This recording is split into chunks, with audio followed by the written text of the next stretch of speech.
Welcome, all my fellow Washington brethren and sistren. I am your man and resident Washington football team fan, Lou. Thank you for joining me here on the Washington Football Report. So, wanted to come to you guys today with a myriad of topics. I kind of wanted to let the rookie minicamps take place, kind of give you my thoughts on that. I listened to every single one of the post-practice minicamp pressers that we got. Rivera talked after both days. They talked to every single guy that was there, all 16 in attendance. So I was able to listen to all 10 draft picks, Jarrett Patterson. They even talked to the quarterback, Jordan Ta'amu, who isn't going to make this football team, but they even talked to him for a couple of minutes. It was actually pretty interesting to hear how he was invited to camp, and Rivera touched on that as well. But that kind of takes a backseat to the news today that came down. And honestly, you got to go back a day because I was minding my business at about 10:30 at night, and the Ryan Kerrigan post on IG hits my timeline, in which he pretty much thanks the fans for what was a great decade of his life, and he'll never forget the time spent in Washington and playing in front of the great fans at FedEx Field. So essentially, he was saying that his goodbyes on IG, on socials, and I tweeted out, you know, for those of you hanging on to that sliver of hope that I've been trying to, I told you I don't kill dreams, but I've been trying to get you guys to understand he's not coming back. Okay, a lot of you, hey, Ryan Kerrigan hasn't signed yet. You think there's a chance? I kept telling you, hey, I won't tell you that he's not coming back and that there's a 0 chance, but I'm pretty much telling you he's not going to be back in burgundy and gold again. Okay, but I wasn't going to say never. Okay, but the chances were really slim and none, between somewhere in there, because if they wanted him back, he would have been back already. And that was the sentiment. And he had already said himself he wanted to play more. Now, when you listen to Ryan Kerrigan talk, it sounds like more of the organization and less of him necessarily not wanting to come back than the other way around. See, my whole thought process with this whole situation was he didn't want to come back because there wasn't enough snaps for him after watching the development of Montez Sweat and Chase Young. He just didn't think he was going to be able to play enough. And he had already made it abundantly clear that he would like to start, which he's not starting here in Washington. That's obvious. Anybody can see that. Even Ryan Kerrigan himself can acknowledge that. But I thought there was enough snaps to go around. But I've been very adamant that I don't want to see Montez Sweat and Chase Young off the field as often as they were last year. It was understandable for Chase Young in his rookie season, them not wanting to overwhelm him. You go from playing in a 12, 13, depending on how far you go in the college football postseason, 14 game schedule, to then playing 16 games. And they didn't play preseason games last year, so he didn't put that wear and tear on his body. But it's a much more vigorous and rigorous schedule than what you endured in college. And thus, I understood them wanting to take their time with Chase Young. And to a lesser degree, Montez Sweat, even though I was like, hey, push that shit to the limit. Push it to the limit. I want those guys in there. Unless they're tapping out and telling you, hey, I need a breather. I don't need to start a possession with Ryan Kerrigan and Casey Toohill in the game. Or Ryan Kerrigan and Ryan Anderson. And I don't need to start a possession with those boys, those horses, Young and Sweat on the bench. There's never an instance where I'm saying, hey, I need to get these other guys involved. Nope, don't need to do it. Okay, as long as those boys are ready to go, I need them in the game. Now, if they're tired, that's when you put a guy like Ryan Kerrigan in the game, and that was his role last year. And I didn't think he was really in love with, hey, you get whatever's left. So he was going to go elsewhere looking for more snaps. And I said, I'm fine with that, Ryan. I'm fine with that. There was talks about Cincinnati early in the offseason. There were talks about the Steelers and his potential fit there. And I thought that would be a great fit for him if he so decided. But again, that's more of a 3-4. I thought Cincinnati would be the ideal fit. But if you're Ryan Kerrigan, at this point in your career, are you really looking to go play for the Cincinnati Bengals? You go from one downtrodden franchise that hasn't won a damn thing to another downtrodden franchise that hasn't won a damn thing. And at least here in Washington, it seems like we're on the uptick. In Cincinnati, the question is still being asked, what direction are they going in? And the jury's still out on whether their coach right now, Zach Taylor, is the right man for the job or not. They could be, turning that whole staff over next season. Does he want to be a part of that? Probably not. But that's more along the lines of where he would have fit in a base 4-3 defense in Cincinnati. That made a ton of sense for me. Steelers play more of a 3-4. You're going to be back on that standing up outside linebacker thing, which is not really what he's naturally built to do. I understood why. And again, the Steelers, they lost Bud Dupree. He probably would have been able to come in and get some really good snaps in there. But they also drafted Alex Highsmith last year, and I thought he did some really good things. And I think that they felt good about what they had, and they would love to add Ryan, but I don't know how many snaps he was going to get. I said all of that to say this. The Eagles ultimately was the choice that he made. It was a good fit. I don't think it has anything to do with, revenge on Washington or wanting to see this team twice a year. Look, these things happen all the time. For those of you out there that are so irate, how could he do this? F. Ryan Kerrigan. Get over yourselves, okay? This happens, first of all, it's the NFL. You get work where you can get work. If somebody's willing to give you a check, sign up and get the check. Whether it's a division foe or whatever, his loyalty was with us when he was here. Now that he's moving on, he does not have any loyalty to Washington, nor should he, okay? His loyalty is to him and his family and providing for them. And the Eagles are giving him a chance not only to provide, but they're also giving him a chance to play. He feels like he's going to get more snaps in Philadelphia. He feels like he's going to get a great opportunity. And he mentioned this, and I don't think this is something that should fall on deaf ears. He said, hey, they've been in the playoffs the last 3 out of 4 seasons. They've been in the postseason. They've won a Super Bowl most recently of any of the teams in the division. They won the division the last 2 out of 3 years. Like, this is a team in Philadelphia that finds a way to win. They get it done. So I think I got a chance to maybe do some winning here late in my career with these Eagles. I don't agree with that. I think we're in a much better spot than the Eagles are, but that's his choice. At the end of the day, he made it sound as if Ron Rivera and Daniel Snyder pretty much told him, hey, man, really appreciate your service, RK. You've been nothing but the best, a consummate professional, but we're going in a different direction. We don't want you back. And he said, look, I was really appreciative of them telling me that and being forthcoming and forthright with me so that I could then make my decisions in the offseason based off of them not wanting me, knowing that I wasn't going to be back and there was no chance of me going back. Like, you don't want to be kind of being strung out and just dangling out there in the wind, not knowing if they want you back or not. They were pretty much up front with him and straight up like, hey, we're good. We're going to move on and go in a different direction. We don't really want you back in Washington. So that forced him to have to go out on the streets and look for work elsewhere. The Eagles came calling. I've always told you guys this. Nobody knows your stuff better than a family member. I told you somebody's always eyeballing your stuff, so keep it close, nice and tight, because somebody else is watching your stuff, and nobody watches your stuff more than a family member, so nobody knows your stuff more than a family member. So for those of you out there all upset, up and down, how could he do this? We've seen this a million times. It goes both ways. Were you that upset when Arthur Monk finished his career as a Philadelphia Eagle? What about Gary Clark going and playing for the Arizona Cardinals? I know they're not as big an NFC East rival, but remember, the Arizona Cardinals used to be in the NFC East, and he went and played for the Cardinals. Were you that butthurt then?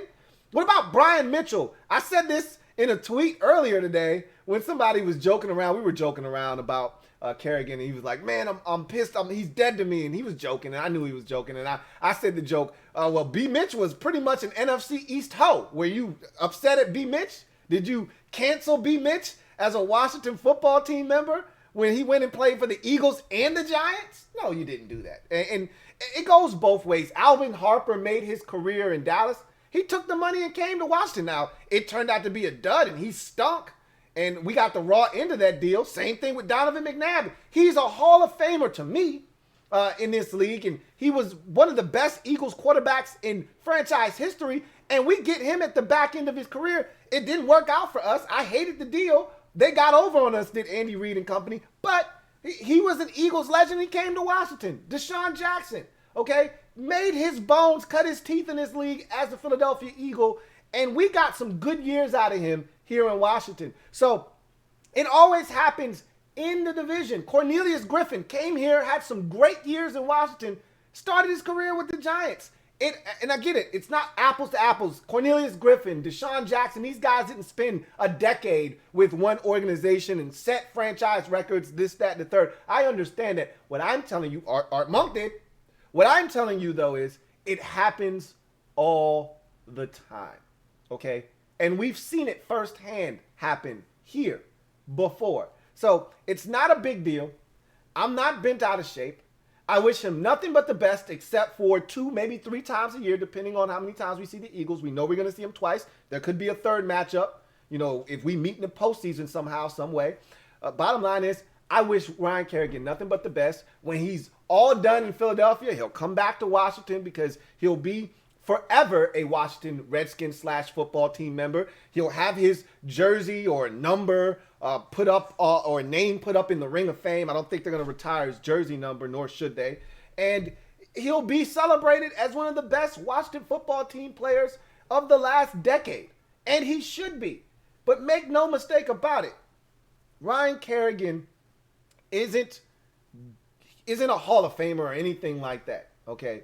I'm not going to say too much on that. I'll save that for my podcast. I'll just tell you this. He's a damn good football player, extremely durable and reliable, made some big plays. I'll never, ever forget the sack, strip, forced fumble of Dak Prescott late in the fourth quarter in the 2018 win over the Cowboys, the first and only time we've beaten Dak Prescott in his career.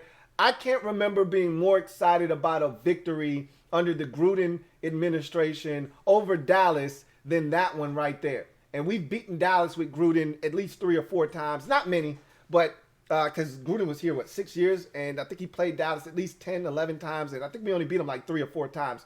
That was the one that stuck out the most. That one was the most enjoyable. And that was a massive play from Kerrigan. And I'll never forget that one. That one will always be etched in my memory bank. But Kerrigan's now an Eagle. I'm not that upset. I don't see this coming back to haunt us. I don't think he's got something left. I don't think it's a ton left in the gas tank. I don't think he's going I'll talk more about that on the podcast. I just say this much. I don't think that we'll regret this. End of discussion. And I wish Ryan Kerrigan nothing but the best. I got no hard feelings towards him. And we'll see what happens for him with the Eagles. He feels like he's going to play a ton. He says they rotate their defensive ends a lot. We'll see what happens and how much he plays in Philadelphia. Training camp, or minicamp, was last week into the weekend. It started Friday. They had another practice on Saturday. The first look at a lot of these rookies in the burgundy and gold. I was able to listen to every single one of the post-practice pressers that took place. I enjoyed looking at – this is how bad it's gotten for us. We're so finked up now. And the NFL and the teams around the league have gotten us wrapped around a thing. I told you, I'm a fiend when it comes to the NFL. I've already shot it into my veins. I got that high, and I can't get rid of it. So now I'm jonesing for any content I can get. And so now it's gotten so bad that now we're talking about minicamp. When is this shit gonna stop? Don't ask me. I don't know, because I'm a part of the problem. Because here I am talking to you about minicamp. But I was excited to see Jamin Davis. I was excited to see Shaka Toney. I was excited to see, De'Ami Brown. I was excited to see all of these guys out there running around. I was excited to see John Bates. All of these guys, I'm excited about this. Sammy Reyes, I want to see these guys. I want to get all the information I can on them. I can tell you this. I was reading an article from Michael Phillips of the Richmond Times-Dispatch, and he essentially after day one said, don't look for Sammy Reyes to be a contributor in year one. He's nothing more than a practice squad candidate. And I'm like, well, damn. After one day of minicamp, that's how you feel? Like you've already come to that determination? This guy is working as hard as anybody out there. He's getting there first. He's the last to leave. We're seeing clips of this guy 30 minutes after practice is over. He's still out there running routes, catching footballs off the jugs machine. He's out there at 6 o'clock in the morning. He had a IG post of him getting to the facility at 6 o'clock before anybody else was there. Like, this guy wants to be great. I can deal with that. Yeah, and Rivera said it himself. It's going to be a very long learning curve for Samis Reyes, but the guy is willing to put in the work. I still am adamant that he's going to make this football team. We don't have any depth. The only thing that scares me is Ron went out of his way, unsolicited, I may add, to mention Tamarick Hemingway. And I'm like, God damn it, I thought I got rid of his ass already. He mentioned Tamarick Hemingway like, hey, this is a guy that we've had for quite some time, going back to our Carolina days. We really like this kid. And so he's another guy to watch. I'm like, Ron, why are you bringing him up? I'm trying to get rid of all of the Tamarick Hemingways and the Marcus Balls of the world. Get them the hell out of here. Clear the space in the deck for John Bates and Samis Reyes. Doesn't seem like he's willing to do that for Samis yet. So he's going to have to earn his way onto the roster. He's not going to be given anything, and that's fine. I don't think he would have it any other way. He was very excited about camp. He talked about his first practice, said, I've been dreaming about this. I've been working hard towards this. And look, it was just minicamp. But these guys understand that this was a chance to make a first impression on the staff. Whether it's Rivera, your positional coach, this is your first chance to make that impression on how hard of a worker you are, how quick of a study you are. You know, are you willing to ask questions? That was something Rivera was very adamant about, saying, hey, if you don't know, ask questions now. So De'Ami Brown, I saw a bunch of clips of him catching the football. He looked really good. Ron said, I was really pleased with his speed. And you know, this is the first time that all of these guys are seeing these players, the guys that they drafted, in person. Like, you can watch all the tape you want, and maybe one or two of these guys actually came to a meeting. You might have gone to one of their pro days or all of their pro days, whatever the case may be. But to actually lay hands on them, to see them with your own two eyes, this is the first time a lot of these guys were introduced to these players. And so you got to go out there and put your best foot forward. I think a lot of these guys did exactly that. I'm excited, as you can tell in my voice, about this group of rookies and what they're going to do. Ron sounded very excited about Jaret Patterson and what he can do. He comped him to Darren Sproles. So that's a very ringing endorsement for him. Jaret Patterson was a guy that did some really good things in his first couple of practices for the minicamp. So that's a guy that I fully expect to make this football team. You know, another guy that we shouldn't sleep on, and I told you guys this when he was drafted, is Dax Milne.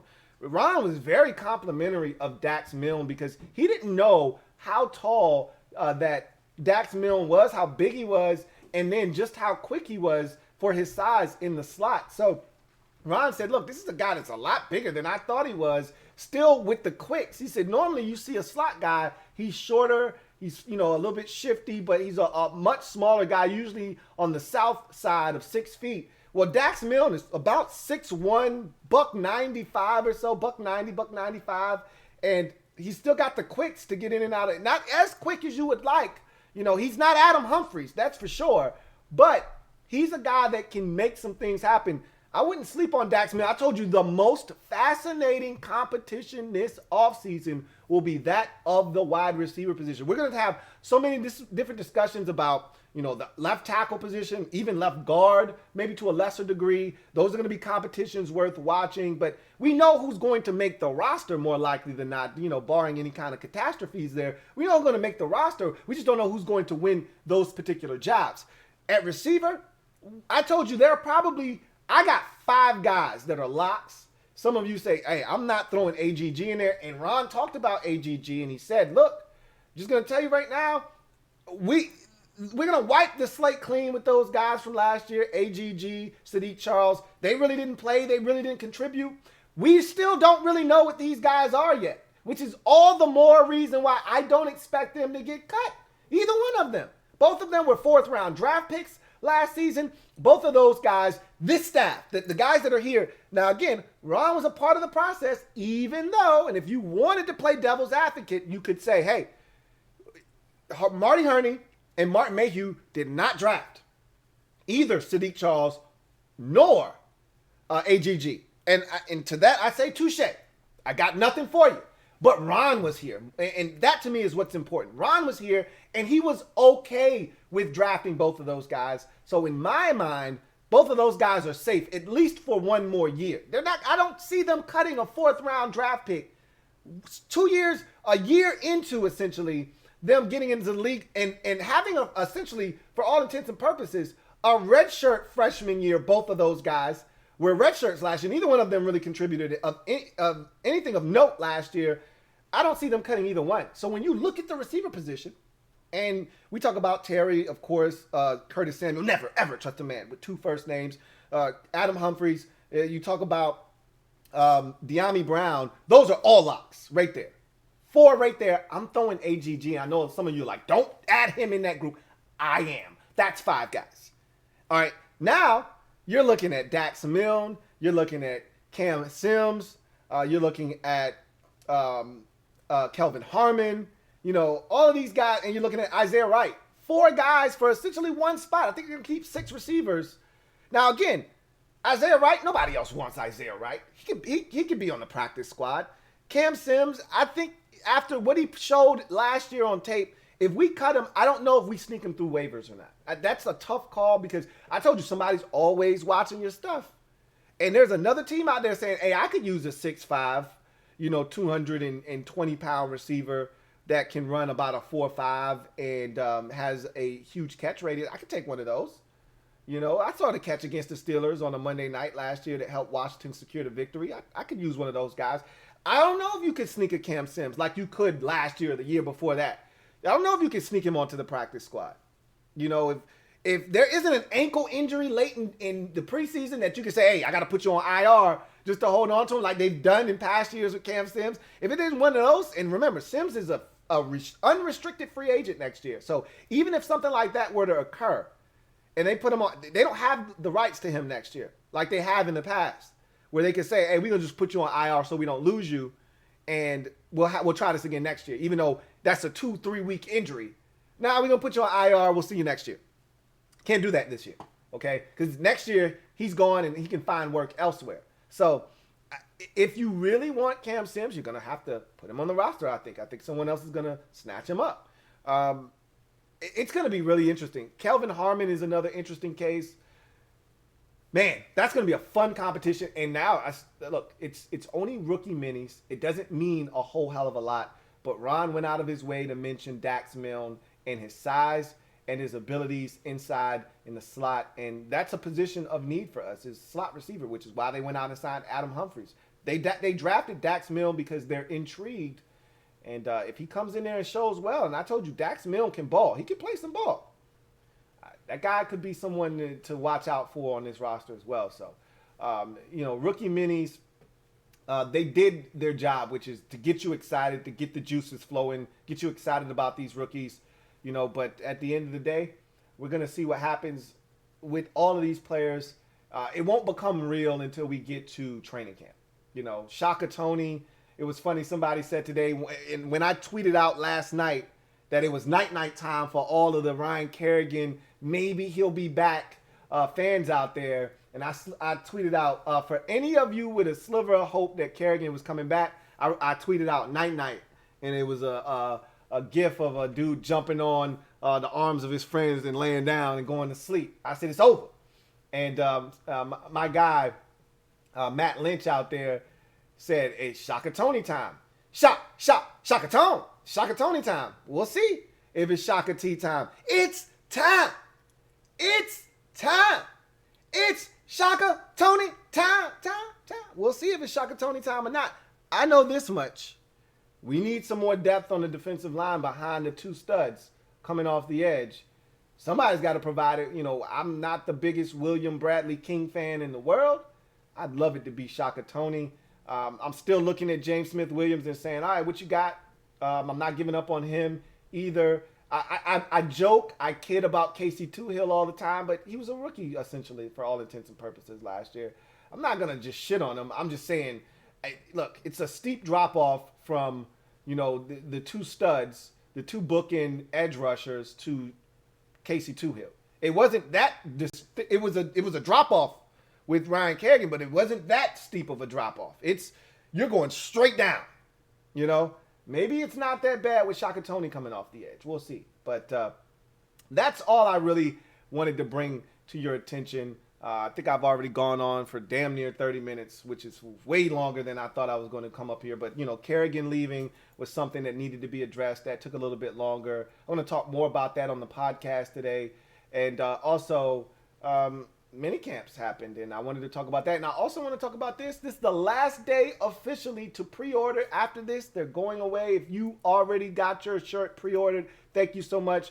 You're going to start to see those shirts trickle out this week because the pre-ordering process is going to be officially over tonight at 11:59 p.m. So once more, if you haven't already done so, get your Ron's Plan t-shirt. They come in this burgundy as you see here and a gold one as you've seen me rock already. Again, last day to get your Ron's Plan t-shirt. Do not procrastinate and say, oh, I'll get it soon. This is it. This is it. Your last day to get your t-shirt. This is it. If you want a Ron's Plan t-shirt, today is the day. If you haven't already gotten it, this is it. If you have, I want to thank you once again for your patronage. And I also want to tell you that you're not going to be disappointed. It's a dope-ass shirt. And when you get it, you're like, man, this is some good shit. So I'm excited about the shirt. And I'm excited about all of you who have made the purchase.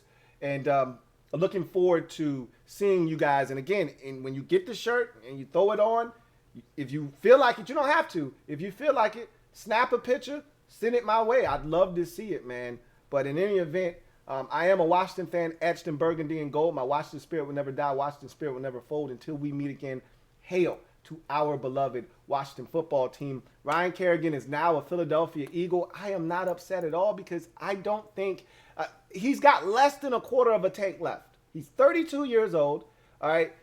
In small doses, which is what he's going to probably be featured as in Philadelphia, he can give you a little something. I'm not telling you that he's only going to get him 2.5 sacks. He's probably going to get him 6 sacks this year. Do I think any of them are going to come against us? No, I don't. I'm not afraid of Ryan Kerrigan. Okay, you guys know how I feel about Kerrigan. I told you I'm going to save it for the podcast, but you know how I feel about Kerrigan. Damn good football player. Has had a great career as a Washington football team member, and I'm glad he spent the first decade of his career here in Washington. Loved him as a player, love what he did for us, love how he represented us. In times where we didn't have shit, we always had Ryan Kerrigan. And so I'll never, ever forget that, and he'll always go down in Washington folklore as one of the better players of the last decade. That said, his time was up in Washington, as deemed by the head coach, and apparently the owner was in. I don't know how much he was in on the decision, but he said that both Dan and Ron sat him down and said, hey, this is the end of the line here in Washington, man. We thank you for your service here, but we're going to move on in a different direction. So he's in Philadelphia now. Wish him nothing but the best, except for the 2 times we see him in the regular season. And if we see him somehow, some way beyond that, don't want him to play well then either. But go kill Dallas. Go kill the Giants some more. Knock yourself out. Have fun doing it. I'll be rooting for you to do well in Philadelphia.